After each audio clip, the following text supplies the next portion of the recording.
Hello everyone. I am Jaswant Chaudhary. I am faculty of English. I have 5 years experience in competitive examination like SSC, bank and other exams.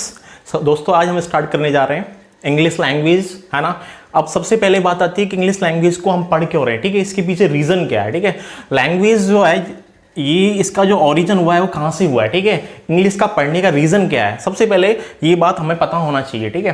देखो English language पढ़ने का reason जो है कि हम एक दूसरे से क्या कर पाएं, कम्युनिकेशन कर पाएं, ठीक है। कम्युनिकेशन करने के लिए हमें इंग्लिश को पढ़ना जरूरी है, ठीक है। एक लैंग्वेज है, ठीक है, और जब हम कम्युनिकेशन करेंगे तो एक निकल के आएगा साउंड। किसी से आप कम्युनिकेट करोगे तो साउंड निकल के आएगा, ठीक है। तो साउंड से इंग्लिश लैंग्वेज का ओरिजिन हुआ है, ठीक है। अब बात करते हैं कि इंग्लिश में कितने साउंड होते हैं। इंग्लिश लैंग्वेज के अंदर 44 साउंड्स होते हैं, ठीक है। और साउंड को रिप्रेजेंट करने वाला होता है लेटर, ठीक है। अगर आपको रिटर्न में बात करनी पड़ेगी कि साउंड को किस तरह से रिप्रेजेंट करना है तो हमें लेटर की हेल्प लेनी पड़ेगी, ठीक है। और लेटर का अगर हम कॉम्बिनेशन बनाएंगे तो उससे एक टर्म बन के आएगी वर्ड, ठीक है। और लेटर जो बात करें कि इंग्लिश अल्फ़ाबेट में कितने लेटर होते हैं तो देयर आर 26 लेटर्स, 26 लेटर्स होते हैं। और 26 जो लेटर्स होते हैं इन्हें क्या कहते हैं, अल्फ़ाबेट, क्या कहते हैं, अल्फ़ाबेट कहते हैं, ठीक है। और 26 लेटर्स ये दो पार्ट्स में डिवाइड होते हैं, वॉवेल्स और कॉन्सोनेंट में डिवाइड होते हैं, ठीक है। मैंने यहाँ पे नेक्स्ट टर्म लिखी थी वर्ड, है ना। वर्ड का अगर हम कॉम्बिनेशन बनाएंगे तो एक टर्म बन के आएगी फ्रेज। अगर फ्रेज का कॉम्बिनेशन बनाएंगे तो एक टर्म बन के आएगी सेंटेंस।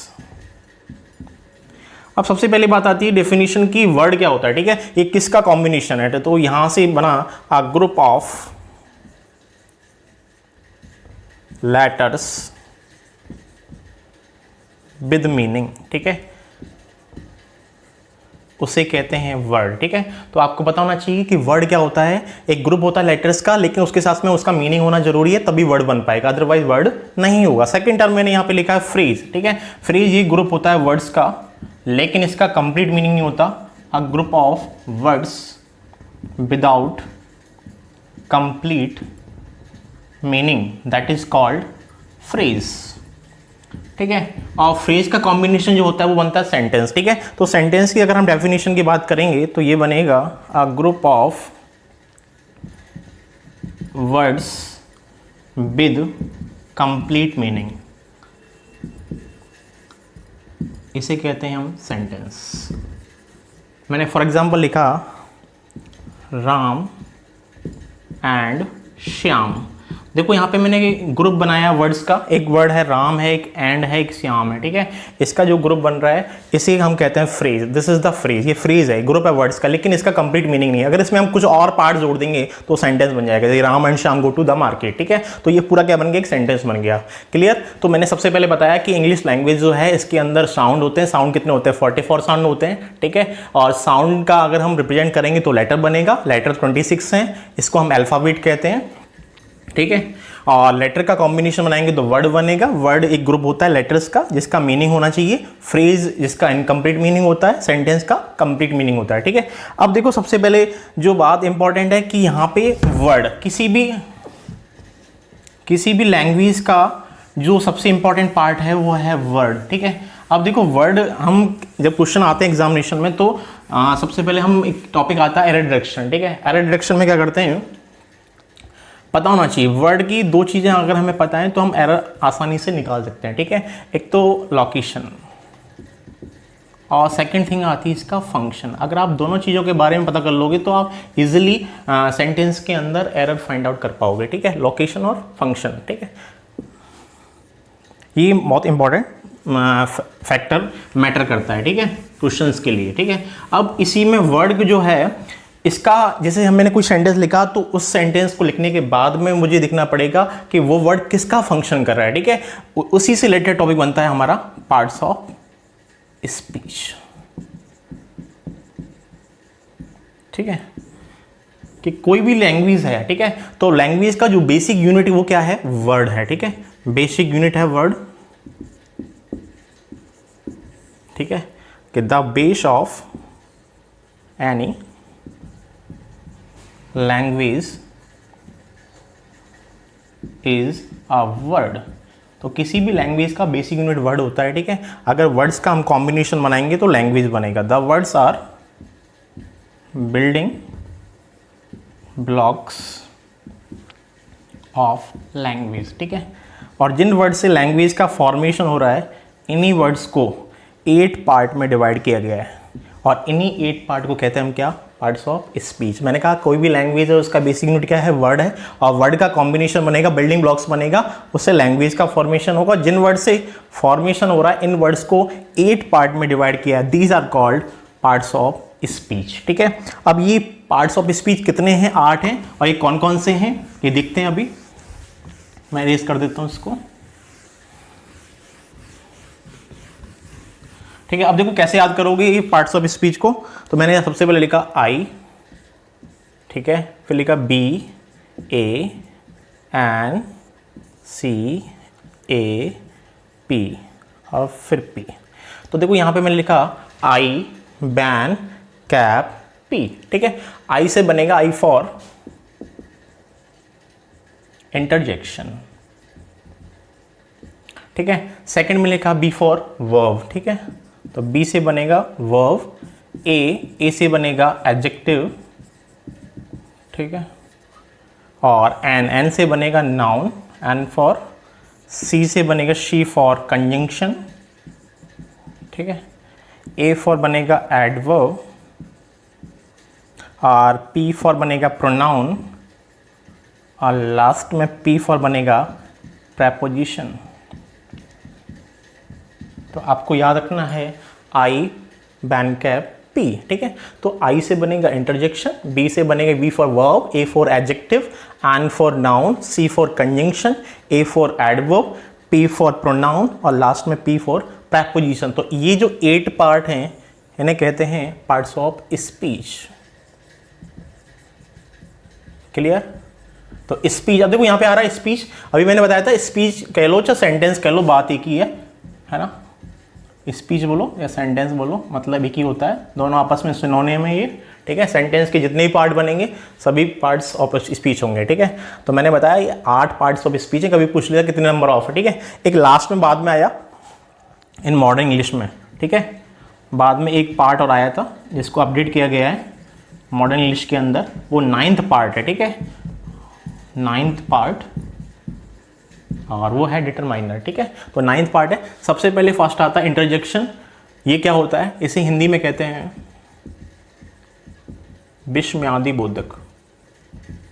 अब होते क्या है ये इंटरजेक्शन, ठीक है, ये होते हैं सडन फीलिंग्स, ठीक है, सडन फीलिंग्स, या फिर कहो इमोशन वर्ड्स, ठीक है।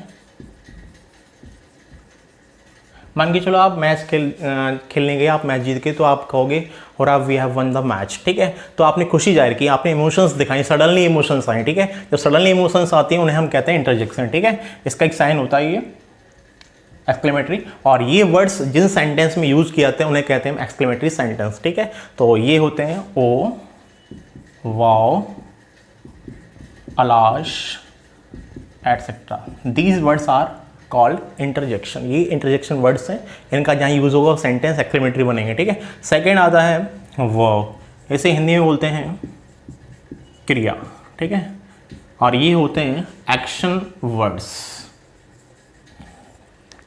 एक्शन वर्ड्स होते हैं, ठीक है। जो जितने भी हम एक्शन करते हैं सभी क्या होती हैं, वर्ब होती हैं, ठीक है। तो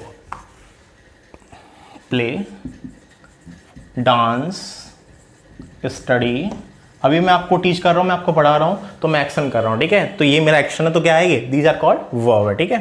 सेकंड नेक्स्ट आता है आपका एडजेक्टिव। अब एडजेक्टिव को हिंदी में कहते हैं विशेषण। अब ये होता क्या है, एक क्वालिटी बताता है, किसकी, नाउन और प्रोनाउन की, ठीक है। तो नाउन प्रोनाउन की क्वालिटी बताने वाले वर्ड्स क्या कहलाते हैं, एडजेक्टिव कहलाते हैं, ठीक है। तो ये क्वालिटी बताएगा नाउन एंड प्रोनाउन की। तो यहाँ पे लिखता हूँ कि एडजेक्टिव क्या है, quality words of noun and pronoun. तो नाउन और प्रोनाउन की जो क्वालिटी बताएगा, दीज आर कॉल्ड एडजेक्टिव, ठीक है। जैसे मैंने एग्जाम्पल लिखा, this is a difficult question, ठीक है। अब देखो इस सेंटेंस के अंदर क्वेश्चन जो वर्ड है ये आपका नाउन है, ठीक है। और इस क्वेश्चन के बारे में ये वर्ड एक डिफिकल्ट, ये इसके बारे में एक्स्ट्रा इंफॉर्मेशन दे रहा है, इसकी क्वालिटी बता रहा है, दीज आर कॉल्ड एडजेक्टिव, ठीक है। ये नाउन है क्वेश्चन, इसके बारे में बताया, इसलिए डिफिकल्ट क्या बन गया, एडजेक्टिव बन गया, ठीक है। मैंने कहा ना क्वालिटी वर्ड्स होगा किसका, नाउन एंड प्रोनाउन का होगा, ठीक है। एक मैंने सेंटेंस लिखा, सी इज टॉकएक्टिव, ठीक है। तो टॉकएक्टिव वर्ड जो है कि वह क्या है, बातूनी है, कोई ज़्यादा बात करता है उसे हम कहते हैं one who talks a lot है, ठीक है। टॉकएक्टिव कहते हैं, हिंदी में बोलते हैं बातूनी। तो ये जो वर्ड है ये सी के बारे में बता रहा है, सी कौन है, प्रोनाउन है, ठीक है। मैंने कहा ना प्रोनाउन के बारे में बताएगा, वो भी कौन होगा, एडजेक्टिव होगा। तो इस सेंटेंस में टॉकएक्टिव वर्ड जो है वो किसका काम कर रहा है, एडजेक्टिव का फंक्शन कर रहा है, ठीक है। एक बात तो याद रखिए, पार्ट्स ऑफ स्पीच जो हम पढ़ रहे हैं ये क्यों इंपॉर्टेंट है, क्योंकि अगर आप वोकैबुलरी के अंदर पढ़ोगे तो सिनोनिम, अगर कोई भी पार्ट्स ऑफ स्पीच अगर आपको आता है तो आप इजीली किसी वर्ड का सिनोनिम आसानी से बता सकते हो, ठीक है। कि हमेशा पार्ट ऑफ स्पीच जो होगा वो सेम होता है। मान के चलो कोई वर्ड है, ठीक है, अगर वो पार्ट ऑफ स्पीच में एडजेक्टिव है तो उसका सिनोनिम और एंटोनिम दोनों एडजेक्टिव होगा, ठीक है। अगर वर्ब है तो वर्ब का सिनोनिम एंटोनिम वर्ब होगा, एडवर्ब है तो एडवर्ब का एडवर्ब रहेगा, सिनोनिम हो चाहे एंटोनिम, सेम रहता है पार्ट ऑफ स्पीच, ठीक है। तो इससे हम दो ऑप्शंस को एलिमिनेट कर सकते हैं, ठीक है। इजीली आप दो ऑप्शन में लगा सकते हो, ठीक है, आसानी होती है ऑप्शंस लगाने में। तो मैंने कहा टॉकएक्टिव बातूनी होता है, इसका एक सिनोनिम होता है गैरुलस, ठीक है, उसे भी हम कहते हैं बातूनी, ठीक है। इसके बाद में नेक्स्ट आता है हमारा नाउन। नाउन, ठीक है। अब नाउन क्या होता है, अभी बताया मैंने, हिंदी में कहते हैं इसको संज्ञा, ठीक है। और ये होता क्या है, हम कहेंगे जनरली हम कहते हैं इसे नेमिंग वर्ड्स, ये नेमिंग वर्ड्स होते हैं। अब ऐसे मान के चलो कि इस दुनिया में सब कुछ क्या है, एवरीथिंग इज नाउन, ठीक है। जो दिखता है वो भी नाउन है, जो नहीं दिखेगा वो भी नाउन होगा, ठीक है। जो दिखेगा वो आपका टाइप बनेगा और जो नहीं दिखेगा वो दूसरा टाइप बनता है, जिसे हम कहते हैं एब्स्ट्रैक्ट नाउन, है ना। ये दिखता नहीं है, फील करते हैं, कांट सी कांट टच, है ना, we can feel only feel क्या आता है। तो इसके बेसिस पे कह देते हैं हम, जो दिखने वाला होता है वो भी नाउन है और जो नहीं दिखेगा वो भी नाउन होता है, ठीक है। जनरली आप कहोगे नेमिंग वर्ड्स, ठीक है। जितने भी नेम होते हैं सारे नाउन होते हैं, ठीक है। राम नेम है, दिल्ली सिटी का नेम है, नाउन है, ठीक है। इंडिया कंट्री का नेम है, नाउन है, ठीक है। तो ये एटसेट्रा सारी क्या है, नाउन है, ठीक है। तो मैंने कहा नेमिंग वर्ड्स हैं, जो नहीं दिखेगा वो एब्स्ट्रैक्ट नाउन में आएगा, जिसको हम फील करते हैं, ठीक है। जैसे मैंने कहा लव, ये क्या फीलिंग्स है, ये भी क्या है, नाउन है, ठीक है। तो जितनी भी फीलिंग्स हैं वो भी नाउन होती हैं। इसके बाद में नेक्स्ट आता है सी, है ना। मैंने लिखा ना आई बैन कैप सी, CAP, ठीक है। तो सी से बनेगा कंजंक्शन, ठीक है। अब कंजंक्शन क्या है, कंजंक्शन होते हैं लिंकिंग वर्ड्स, ठीक है। तो कंजंक्शन लिंकिंग वर्ड्स होते हैं जो लिंक करते हैं, सेंटेंस को लिंक करेगा, फ्रेज को करेगा, वर्ड को करेगा, ठीक है। जहां भी लिंक करने की बात होगी वो कौन करेगा, कंजंक्शन करेगा, ठीक है। तो मैंने कहा कि कंजंक्शन क्या है, कंजंक्शन लिंकिंग वर्ड्स होते हैं, there are linking words, connect करते हैं, ये फ्रेज को करेंगे, सेंटेंस को करेंगे, ठीक है। एंड, और, बट, ठीक है, आइदर और, neither nor, not only but also, ये सभी क्या हैं, कंजंक्शन होते हैं, ठीक है। आगे पढ़ेंगे। इसके बाद में आता है ए से बनता है एडवर्ब, ठीक है। और एडवर्ब क्या है, इसको हिंदी में कहते हैं हम क्रिया विशेषण, ठीक है। ये क्या करता है, ये भी क्वालिटी बताता है, quality words of verb, adjective and adverb.